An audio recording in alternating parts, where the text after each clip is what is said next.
हरे कृष्णा। आप सभी भक्तों पर श्री कृष्ण भगवान की कृपा सदा सर्वदा बनी रहे। भक्तों, आज चैत्र पूर्णिमा के शुभ अवसर पर मैं आप सभी को श्रवण करा रही हूँ गीता पाठ की यह अध्याय। भगवान विष्णु कहते हैं, जो भी भक्त श्रद्धा और भक्ति के साथ महापुण्यमयी पूर्णिमा के दिन गीता पाठ को सुनने या करने से मन को शांति मिलती है, नकारात्मक ऊर्जा दूर होती है और व्यक्ति के जीवन की समस्याओं से लड़ने में सक्षम होता है। यह दिन विशेष रूप से पूर्णिमा के लिए महत्वपूर्ण है। भक्तों, गीता पाठ करने से मन शांत होता है और व्यक्ति तनाव, चिंता और नकारात्मक विचारों से दूर रहता है और सकारात्मकता को बढ़ावा देता है।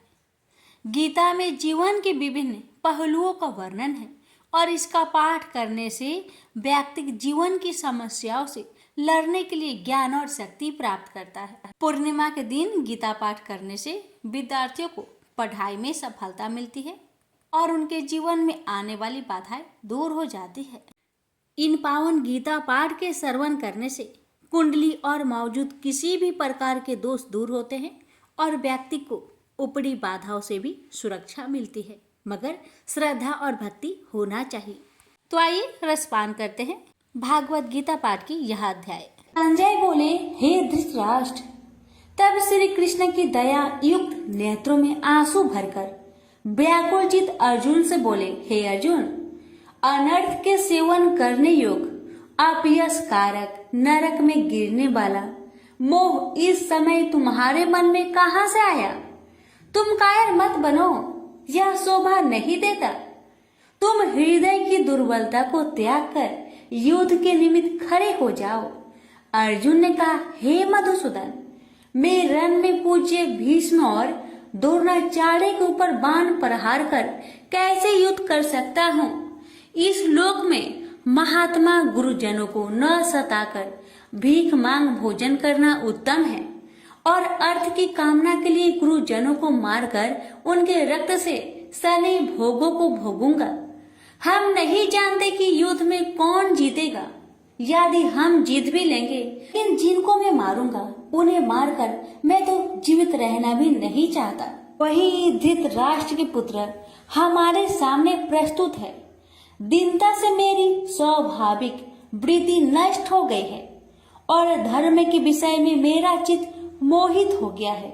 मैं आपसे पूछता हूँ, जिससे निश्चय करके मेरा भला हो, आप मुझे समझाकर बताइए, क्योंकि मैं आपका शिष्य हूँ और आपकी शरण में हूँ। अतः मुझे ज्ञान शिक्षा दीजिए। मुझे पृथ्वी का निष्कंटक राज्य मिल जाए और देवता का भी आधिपत्य मिल जाए, तो भी ऐसा कोई उपाय नहीं दिखता कि जो मेरी इंद्रियों को दुखाने वाले शोक को दूर करे। हे गोविंद, मैं युद्ध नहीं करूंगा। यह कहकर अर्जुन चुप हो गए। संजय बोले, हे राजन, दोनों सेनाओं के बीच में खिन्न होकर बैठे अर्जुन से भगवान श्री कृष्ण ने ये वचन कहे, हे अर्जुन, जिसके लिए शोक नहीं करना चाहिए तू उसके लिए शोक करता है और पंडितों के वचन तू कहता है। तो पंडित लोग न मरों का सोच करते हैं और न जीवितों का सोच करते हैं। यह बात असंभव है कि मैं पहले न था, तुम भी न थे और यह राजा भी न थे और इसके बाद भी न रहेंगे। जैसे देहधारियों की इस देह का लड़कपन, जवानी, बुढ़ापा ये अवस्था होती है, जैसे ही मृत्यु के बाद दूसरी देह की भी होती है। इसलिए पंडित लोग मोक्ष को प्राप्त नहीं होते। इंद्रियों का सप्तरादि विषयों से संयोग जारा, गर्मी आदि सुख दुख देने वाला है। आने जाने वाले और नाशवान जानकर इन्हें सहन कर। हे नर श्रेष्ठ, सुख दुख को समान मानने वाले जिन वीर पुरुष को यह ब्रह्म पदार्थ कलेश नहीं देते, वह मोक्ष पाने के अधिकारी है। असत का तो अस्तित्व नहीं है और सम का अभाव नहीं है। इस अविनाशी, अचित्य और नित्य जीवात्मा के ये सब शरीर नाशवन है। अतएव हे भारत, तुम युद्ध करो, जो पुरुष इस आत्मा को मारने वाला तथा जो मरने वाला मानते हैं वे दोनों ही ज्ञानी नहीं है, क्योंकि यह आत्मा न मारती है न मरती है। आत्मा न कभी जन्मती है न मृत्यु को प्राप्त होती है, न कभी जन्मी थी न कभी मरेगी। यह अजनबी, नित्य, कभी न घटने बढ़ने वाली और सनातन है। नष्ट होने पर भी वह नाश को प्राप्त नहीं होती। जो पुरुष इस आत्मा को नित्य, अविनाशी, निर्विकार और अनजन्मा जानता है वह जिसको घात करवेगा और जिसको मारेगा, जिस प्रकार मनुष्य पुराने वस्त्र फेंक कर नया वस्त्र ग्रहण करता है, उसी प्रकार आत्मा पुराने देह को छोड़कर नई देह धारण करती है। आत्मा को शस्त्र काट नहीं सकते, अग्नि जला नहीं सकती, जल भिगो नहीं सकता, न भीग या गल सकती है और न सूख सकती है। यह अविनाशी, सर्वव्यापी, स्थिर, अचल और सनातन है। यह इंद्रियों से जाना नहीं जा सकता, यह कल्पना से भी परे है और इसमें हेर फेर नहीं हो सकता। इसलिए ऐसा जानते हुए तुम्हें शोक करना उचित नहीं है। हे महाबाहो, यदि तुम इस आत्मा को नित्य जन्म लेने वाला मानते हो तो शोक नहीं करना चाहिए, क्योंकि जो जन्मा है उसकी मृत्यु है और जिसकी मृत्यु हुई है उसका जन्म होना निश्चय है। अतः जो बात अनिवार्य है उसके लिए सोच करना व्यर्थ है। जन्म लेने से पहले क्या था किसी को मालूम नहीं, मध्य में कुछ प्रकट होता है, फिर मरने से पीछे क्या होगा कोई नहीं जानता। ऐसी दशा में किसी बात का सोच करना क्या तुमको उचित है? कोई मनुष्य तो इस आत्मा को आश्चर्य से देखता है, आश्चर्यवत मानकर सुनता है, परंतु कोई देख कह व सुनकर भी भली प्रकार नहीं जानता है सबके शरीर में यह क्या आत्मा नित्य अविनाशी है। कारण सब प्राणियों के लिए तुमको सोच करना उचित नहीं। अपने धर्म को भी सोचकर घबराना उचित नहीं है, क्योंकि क्षत्रियो को धर्म पूर्वक युद्ध से बड़ा और कुछ भला करने वाला नहीं है। हे पार्थ, बिना इच्छा के स्वर्ग का द्वार रूप युद्ध तुमको स्वतः प्राप्त हुआ है। ऐसा सो अवसर भाग्यवान क्षत्रिय को ही मिलता है। यदि तुम अपने धर्म के अनुसार इस संग्राम को न करोगे तो अपना धर्म और बड़ाई खो बैठोगे और पाप को प्राप्त होगे। सब लोग सदा तुम्हारी अपकीर्ति करेंगे और प्रतिष्ठा वाले पुरुषों के लिए आप यश का होना मृत्यु से भी बढ़कर है। ये महारथी लोग समझेंगे कि अर्जुन डरकर संग्राम से हट गया, और अब तक जो लोग तुम्हारे पराक्रम की प्रशंसा करते हैं वही अनेक तरह के दुर्वचन कहेंगे। इससे बढ़कर दुख तुमको क्या हो सकता है? यदि युद्ध में नष्ट हो गए तो स्वर्ग के भागी होगे, जीतने पर पृथ्वी के तल पर राज्य करोगे। इसलिए युद्ध के निमित्त दृढ़ प्रतिज्ञा होकर खड़े हो जाओ। सुख दुख, लाभ हानि, जय पराजय, इन सब को समान समझकर युद्ध के लिए तैयार हो जाओ। ऐसा करने से तुम पाप को प्राप्त नहीं होगे। हे पार्थ, यह ज्ञान उपदेश ज्ञान योग के विषय में तुझसे कहा गया है। अब निष्काम कर्म योग के विषय में सुनो। जिस ज्ञान को पाकर कर्म बंधन से तेरी मुक्ति होगी।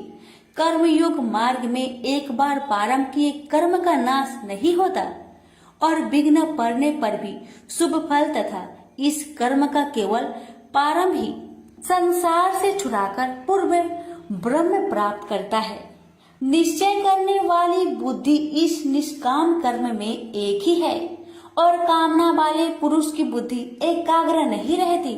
हे अर्जुन, अज्ञानी उस पुष्पिता वाणी को ही स्वर्ग सुख से बढ़कर कुछ नहीं समझते।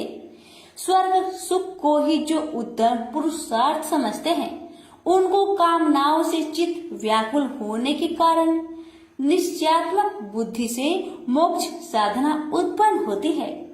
कारण कि उनका चित्त भोग आदि में सदैव निमग्न रहता है। जिन मनुष्यों का चित्त इस प्रकार मोह में लिप्त है और जिसकी आसक्ति भोग विलास और ऐश्वर्य में है, ऐसे पुरुषों के अंत कारण में निश्चयात्मक बुद्धि नहीं होती। हे अर्जुन, वेद त्रिगुणात्मक सकाम है, तुम निष्काम हो जाओ। सुख दुख को समान जानकर नित्य क्षेम आदि स्वार्थों में ना पड़कर धीरजवान और आत्मनिष्ठ हो। तुमको केवल कर्म करना चाहिए, तुम्हारे अधिकार में फल नहीं। तुम ना तो फल की अभिलाषा में काम करो और न निकम्मे ही रहो। फल की आशा त्याग कर कर्म की सफलता असफलता को समान समझकर तुम योगस्थ होकर कर्म करो। फल की इच्छा रखने वाले निष्कृष्ट होते हैं। काम कर्म करने वाला पुरुष ईश्वर कृपा से इसी संसार में सुकृत तथा दुष्कृत इन दोनों का ही त्याग कर देता है। जो सब कर्मों में कल्याणकारक है, कर्म फल को त्याग कर ही बुद्धि युक्त ज्ञानी पुरुष जन्म बंधन से हटकर मोक्ष को पाते हैं। जब तुम्हारी बुद्धि मोह बन के बाहर निकल जाएगी, तब तुम्हारा मन आगे सुनने वाली तथा हुई बातों से विरक्त हो जाएगी। अनेक श्रुति इस मृत्यु के वचन को सुनने से तुम्हारी बुद्धि भ्रमित हो गई है। जिस समय वह निश्चल होकर आत्मा में निश्चल होगी, तभी उनको तत्व ज्ञान प्राप्त होगा। अर्जुन ने पूछा, हे केशव, आत्मा स्वरूप में निश्चल बुद्धि वाला जिसको कहा है, उनके लक्षण क्या है? श्री कृष्ण जी बोले, हे अर्जुन, जो महात्मा पुरुष मन की कामनाओं को त्याग देता है और अपने आप ही से प्रसन्न रहता है, उसको निश्चल बुद्धि वाला कहते हैं।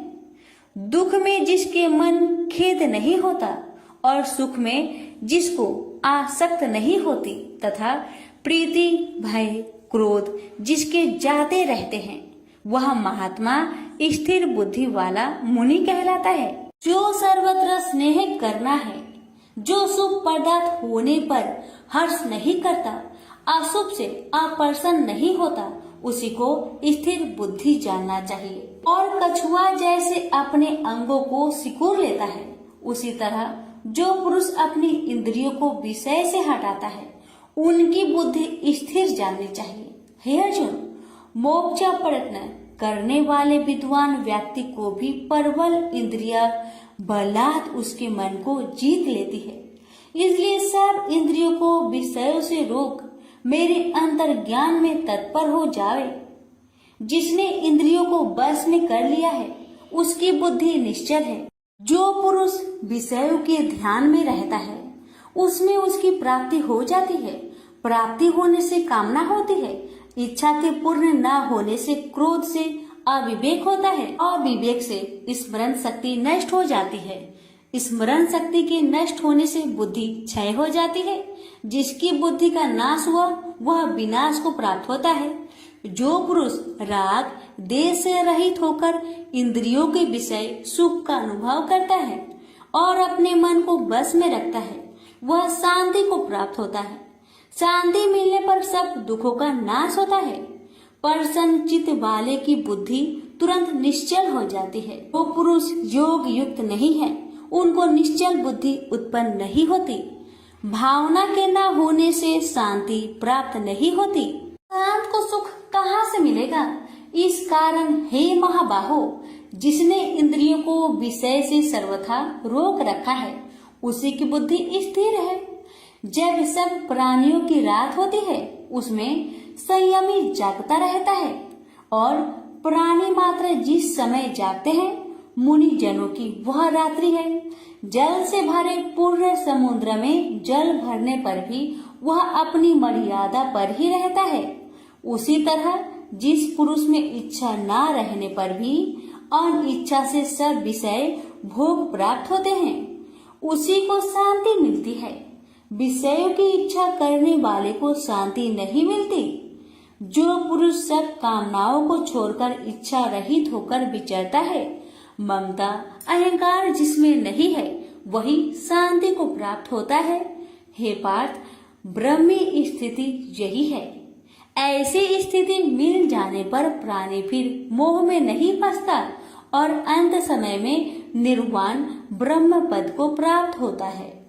प्रेम से बोलिए श्री कृष्ण भगवान की जय। पर श्रीमद् भगवत गीता पाठ का दूसरा अध्याय समाप्त हुआ। अब सुनेंगे दूसरे अध्याय का महात्म्य।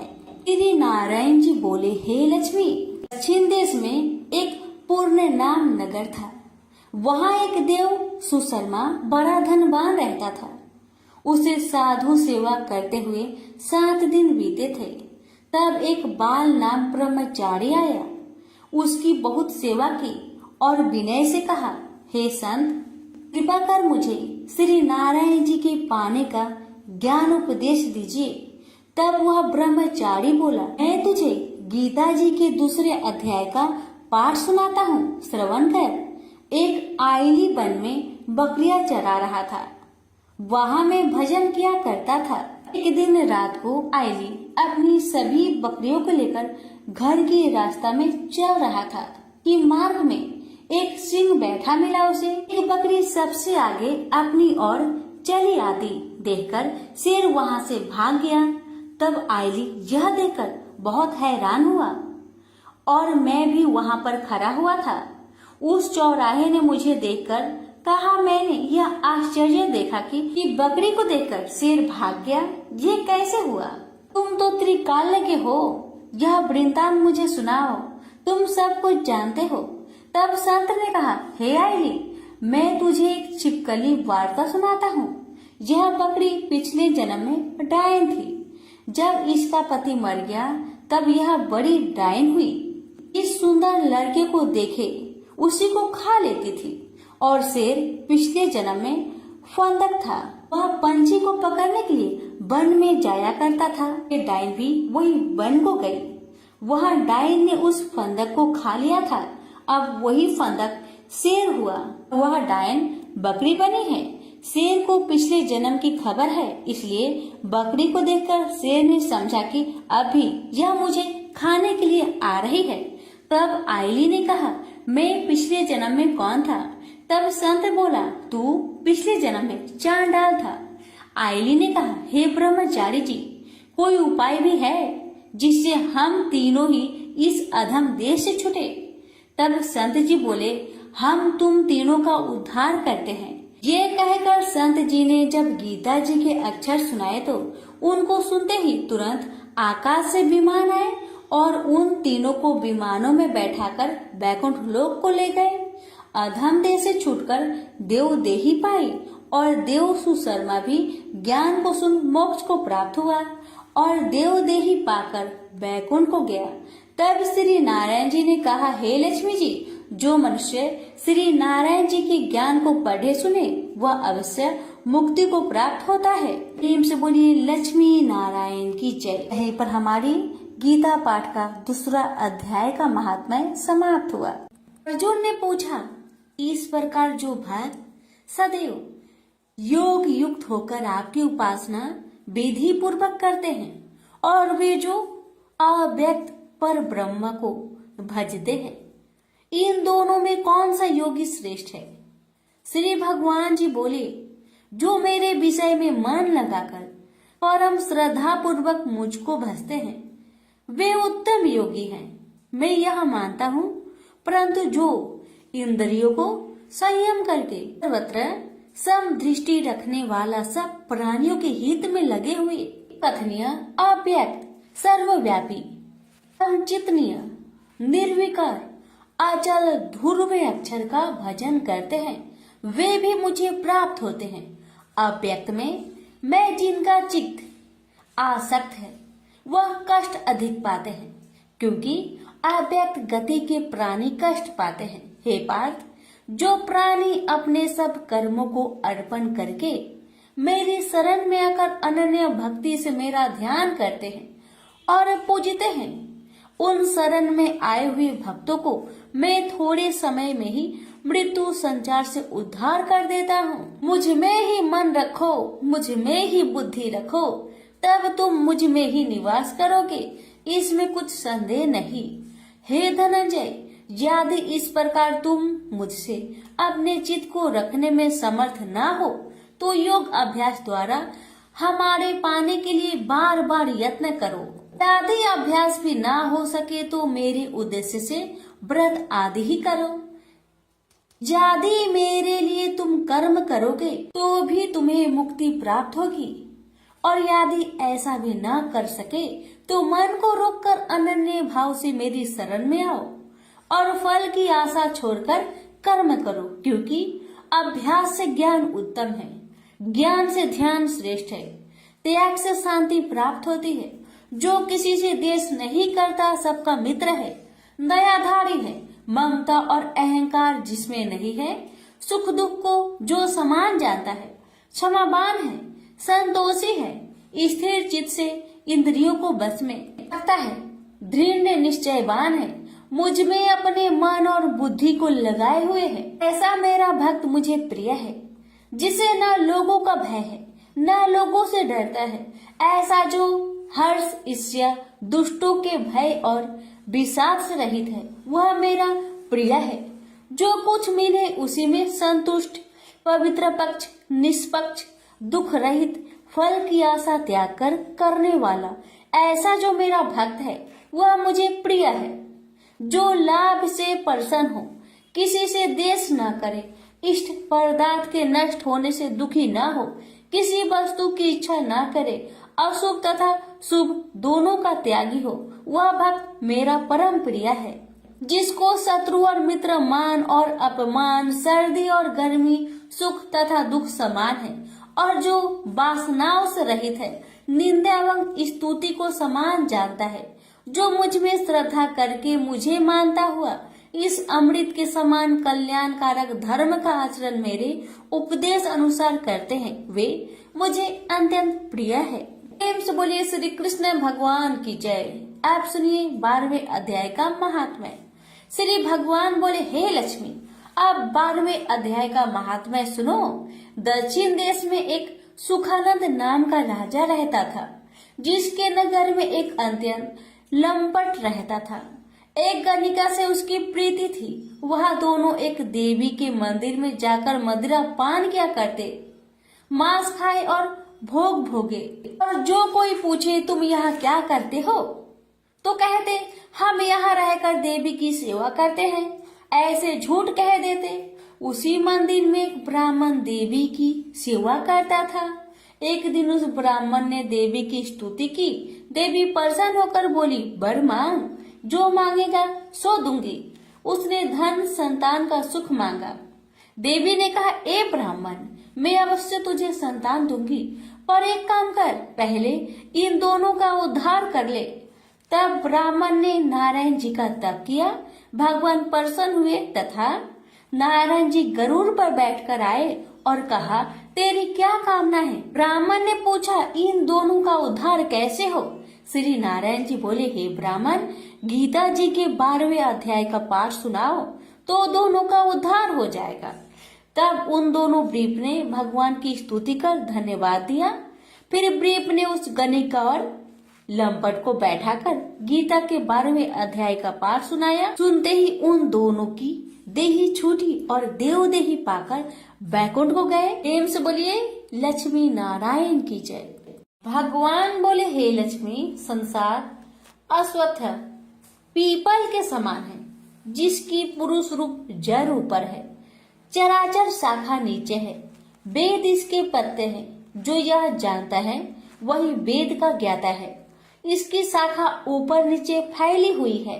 सत्य, रज, तम और गुण इसकी रज वाहिनी नसें हैं, जिनसे इनका पालन होता है। शब्द रूप इनकी डालियां हैं। वह पीछे कर्म रूप में प्रकट होने वाली इसकी जड़ नीचे मनुष्य लोक में और भी नीचे तक चली गई है। और अश्वत्थ का यह रूप इसका आदि अंत और आकार संसारी प्राणी के ध्यान में नहीं आता, तथापि इसकी जड़ गहरी है।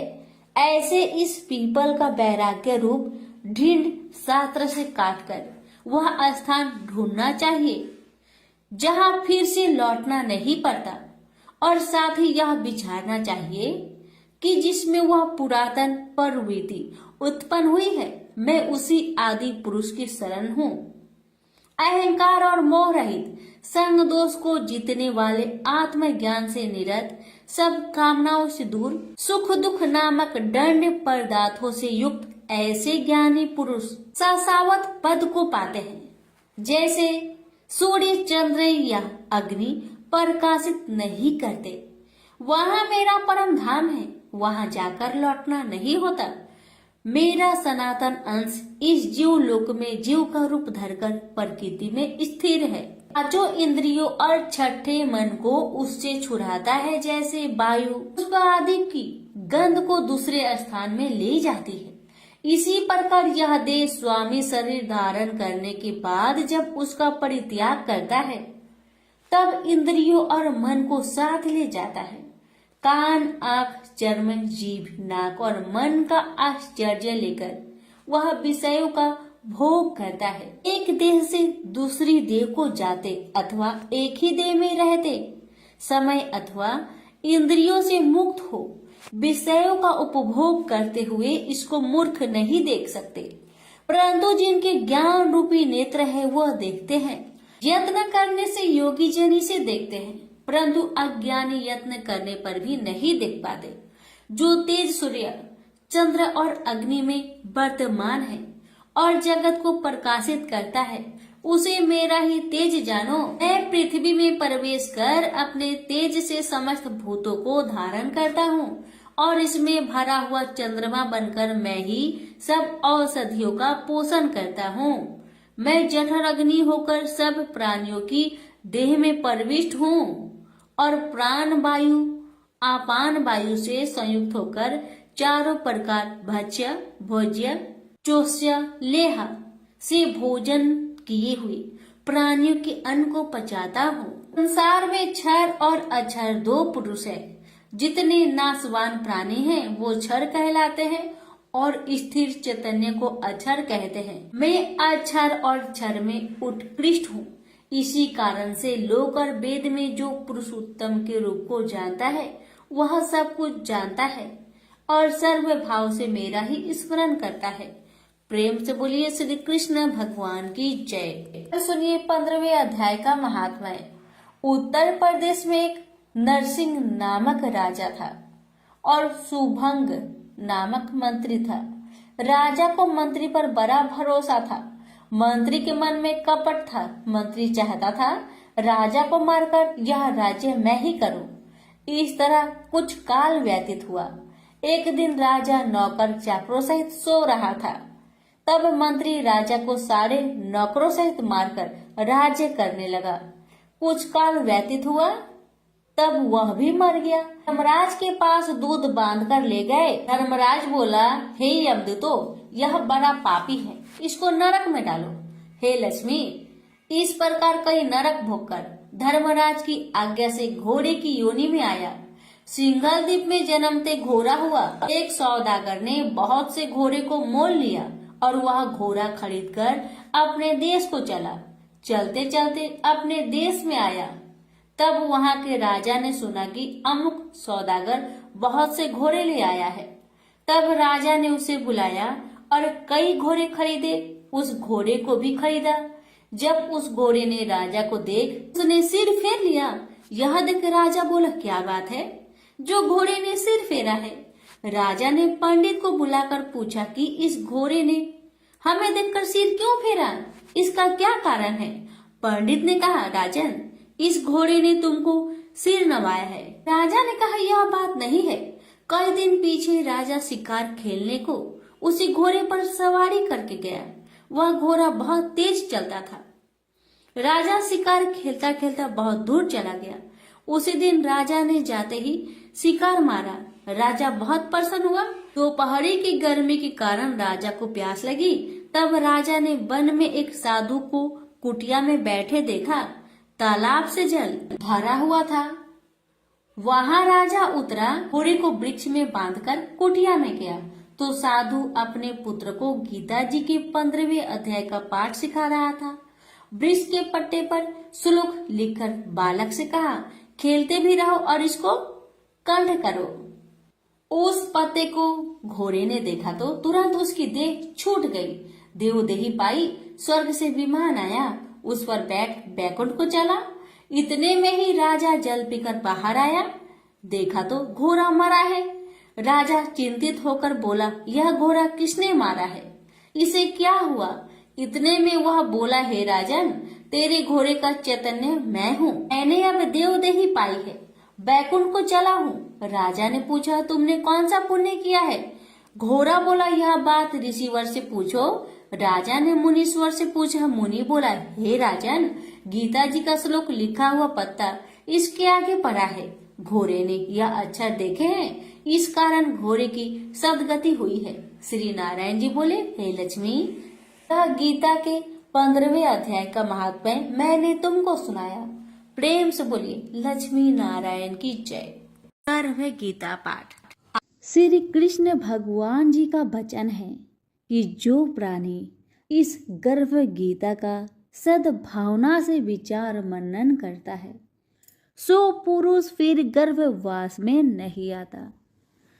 अर्जुन कहने लगे, हे कृष्ण भगवान, यह प्राणी जो गर्भ विषय में आता है, सो किस दोष के कारण आता है?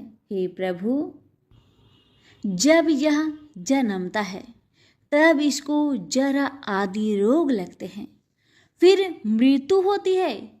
हे भगवान, वह कौन सा कर्म है जिसके करने से जन्म मरण से रहित होवे? श्री कृष्ण भगवान कहने लगे, हे अर्जुन, यह मनुष्य जो है सो अंधा मूर्ख है और संसार के साथ प्रीति करता है। यह पदार्थ मैंने पाया है और वह मैं पाऊंगा, ऐसी चिंता इस प्राणी के मन से उतरती नहीं। 8 पहर माया को ही मांगता है, इन बातों को करके बार बार जन्मता है और मरता है। वह गर्भ विषय दुख पाता रहता है। अर्जुन कहने लगे, हे कृष्ण भगवान, यह मन हाथी की न्याय है, तृष्णा इसकी शक्ति है। यह मन तो 5 के बस में है, काम, क्रोध, लोभ, मोह और अहंकार। इन 5 में अहंकार बहुत बली है। ये कौन सा यत्न है जिससे मन बस में होए? वैसा ही मन रूपी हाथी को बस में करने के लिए ज्ञान रूपी अंकुश है। अहंकार करने से यह जीव नरक में पड़ता है।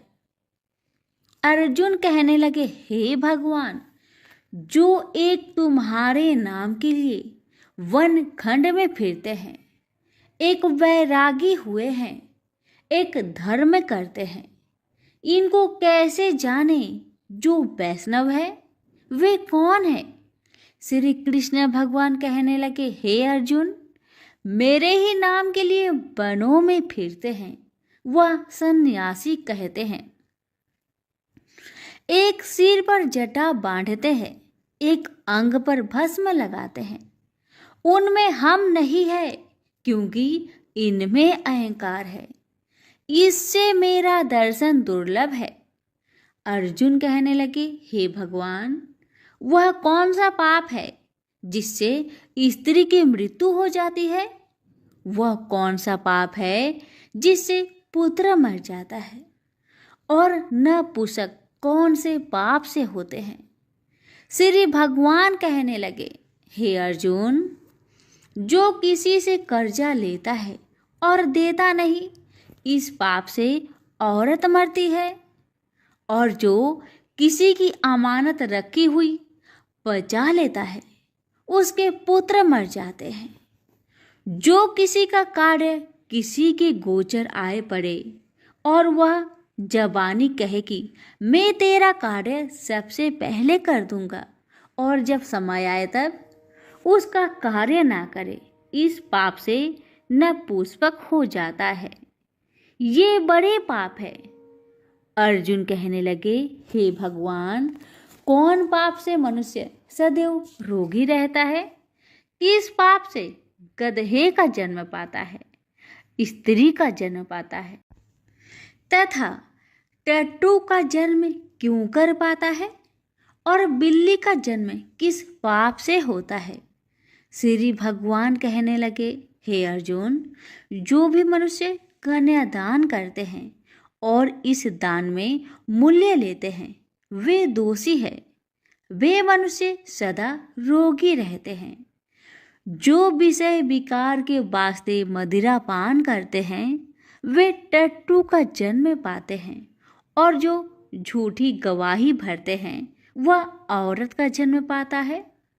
जो रसोई बना के पहले आप भोजन कर लेती है और पीछे परमेश्वर को अर्पण करती है तो वे बिल्ली का जन्म पाती है। और जो मनुष्य अपनी झूठी वस्तु दान करते हैं औरत का जन्म पाते हैं, वह गुलाम औरतें होती है। अर्जुन कहने लगे, हे भगवान, कई मनुष्यों को आपने स्वर्ण दिया है, सो उन्होंने कौन सा पुण्य किया है? और कई मनुष्यों को आपने हाथी घोड़ा रथ दिए हैं, उन्होंने कौन सा पुण्य किया है? श्री भगवान कहने लगे, हे अर्जुन, जिन्होंने स्वर्ण दान किया है उनको हाथी घोड़े वाहन मिलते हैं। जो परमेश्वर के निमित्त कन्यादान करते हैं सो पुरुष का जन्म पाते हैं। अर्जुन कहने लगे, भगवान, जिन पुरुषों के अंदर विचित्र शरीर है उन्होंने कौन सा पुण्य किया है? किसी दो के घर संपत्ति है, कोई विद्वान है, उन्होंने कौन सा पुण्य किया है? श्री भगवान कहने लगे, हे अर्जुन, जिन्होंने अन्न का दान किया है उनका सुंदर स्वरूप है। जिन्होंने विद्या दान किया है वह विद्यावान होते हैं। जिन्होंने संतों की सेवा की है वह पुत्रवान होते हैं। अर्जुन कहने लगे, हे भगवान, किसी को धन से प्रीति है, कोई को स्त्रियों से प्रीति करते हैं। इसका क्या कारण है, समझाकर कहिए। श्री कृष्ण भगवान कहने लगे, हे अर्जुन, धन और स्त्री सब नाश रूप है, मेरी भक्ति का नाश नहीं है। अर्जुन कहने लगे, भगवान, यह राजपाट किस धर्म के करने से मिलता है? विद्या कौन से धर्म करने से मिलती है?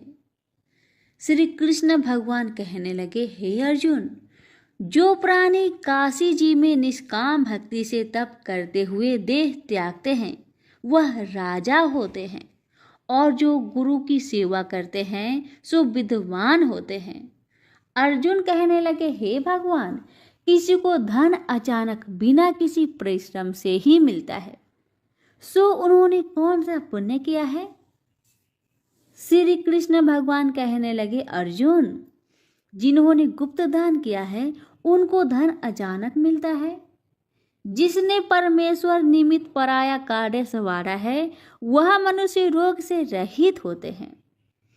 अर्जुन कहने लगे, हे भगवान, कौन से पाप से अमली होते हैं और कौन पाप से गूंगे होते हैं और कौन पाप से कुष्ठी होती है? श्री कृष्ण भगवान कहने लगे, हे अर्जुन, जो आदमी नीच कुल की स्त्री से गमन करते हैं सो अमली होते हैं। जो गुरु से विद्या पढ़कर मुकर जाते हैं सो गूंगे होते हैं। जिन्होंने गो घात किया है वे कुष्ठी होते हैं। अर्जुन कहने लगे, हे भगवान, जिस किसी पुरुष की देह में रक्त का विकार होता है वह किस पाप से होता है? और कोई दरिद्र होते हैं, किसी को खरक वायु होती है, और कोई अंधे होते हैं, तो कोई पंगुल होते हैं, सो कौन से पाप से रहित होते हैं? और कई स्त्रियां बाल विधवा होती है, तो यह किस पाप से होती है? श्री कृष्ण भगवान कहने लगे, हे अर्जुन, जो सदा क्रोधवान रहते हैं उन्हें रक्त विकार होता है। जो मलिन रहते हैं वह सदा दरिद्र होते हैं। जो कुकर्मी ब्राह्मण को दान देते हैं उनके खरक वायु होते हैं। जो पराई स्त्री को निर्वस्त्र देखते हैं, गुरु की पत्नी को कुदृष्टि करते हैं, सो अंधे होते हैं। जिसने गुरु और ब्राह्मण को लात मारी है सो लंगड़ा व पंगुला होता है। जो औरत अपने पति को छोड़कर पराये पुरुषों से संग करती है सो वह बाल विधवा होती है। अर्जुन कहने लगे, हे भगवान, आप पर ब्रह्मा हो, आपको नमस्कार है। आगे मैं आपको संबंधी जानता था, परंतु अब मैं ईश्वर रूप जानता हूँ। हे पर ब्रह्मा, गुरु दीक्षा कैसी होती है सो कृपा करके मुझको कहिए। श्री कृष्ण भगवान बोले, हे अर्जुन, तुम धन्य हो, तुम्हारे माता पिता भी धन्य हैं जिनके तुम ऐसे पुत्र हो। हे अर्जुन, सारे संसार का गुरु जगन्नाथ, विद्या का गुरु काशी, चारों वर्णों का गुरु सन्यासी है। सन्यासी उसको कहते हैं जिन्हें सबका त्याग करके मेरे प्रति मन लगाया है, सो ब्राह्मण जगत गुरु है। हे अर्जुन, यह बात ध्यान देकर सुनने की है। गुरु कैसा करे? जिसने सब इंद्रियां जीती हो, जिसको सब संसार ईश्वरमय नजर आता हो और सब जगत से उदास हो। ऐसा गुरु करे जो परमेश्वर को जानने वाला हो और उस गुरु की पूजा सब तरह से करे। हे अर्जुन, जो गुरु काम भक्त होता है और जो प्राणी गुरु की पूजा सब तरह से करे। हे अर्जुन, जो गुरु का भक्त होता है और जो प्राणी गुरु के सम्मुख होकर भजन करते हैं, उसका भजन करना सफल है। जो गुरु से विमुख है, उनको 7 ग्राम माड़े का पाप है। गुरु से विमुख प्राणी दर्शन करने योग्य नहीं होते। जो गृहस्थी संसार में गुरु के बिना है, चांडाल के समान है। जिस तरह मदिरा का भंडार हो, उसमें जो गंगा जल है सो अपवित्र है, इसी तरह गुरु से विमुख का भजन सदा अपवित्र होता है। उसके हाथ का देवता भी नहीं लेते, उसके सब कर्म निष्फल है। कुकर, सुकर, गंधर्व, काग, ये सब की सब योनियों में बड़ी खोटी योनि है। इन सब से यह मनुष्य खोटा है। जो गुरु नहीं करता, गुरु बिना गति नहीं होती, यह अवश्य नरक को जाएगा। गुरु दीक्षा बिना प्राणी के सब कर्म निष्फल होते हैं। हे अर्जुन, जैसे चारों वर्णों को मेरी भक्ति करना योग है, तैसे गुरु धार के गुरु भक्ति करना योग है। जैसे गंगा नदियों में उत्तम है, सब व्रतों में एकादशी का व्रत श्रेष्ठ है, वैसे ही अर्जुन शुभ कर्मों में गुरु सेवा उत्तम है। गुरु दीक्षा बिना प्राणी पशु योनि पाता है। जो धर्म भी करता है सो पशु योनि में फल भोगता है, 84 योनियों में भ्रमता रहता है। अर्जुन कहने लगे, हे श्री कृष्ण भगवान, गुरु दीक्षा क्या वस्तु है? कृष्ण भगवान कहने लगे, हे अर्जुन, धन्य जन्म है तेरा जिसने यह प्रश्न किया है, तू धन्य है। गुरु दीक्षा के 2 अक्षर है, हरिओम। इन अक्षरों को गुरु कहता है। यह चारों वर्णों को अपनाना श्रेष्ठ है। हे अर्जुन, जो गुरु की सेवा करता है उस पर मेरी प्रसन्नता है। वह 84 से छूट जाएगा, जन्म मरण से रहित हो, नरक नहीं भोगता। गुरु की सेवा करता है, उसको कई अश्वमेघ यज्ञ के पुण्य का फल मिलता है। गुरु की सेवा मेरी सेवा है। हे अर्जुन, हमारे तुम्हारे संवाद को जो पढ़े सो गर्भ के दुख से बचेंगे, 84 कट जाएगी। इसी से इस पाठ का नाम गर्भ गीता है। श्री कृष्ण भगवान जी के मुख से अर्जुन ने श्रवण की है, गुरु दीक्षा लेना उत्तम कर्म है। उसका फल है कि नरक से वह 84 जीव से बचा रहता है। भगवान बहुत प्रसन्न होते हैं।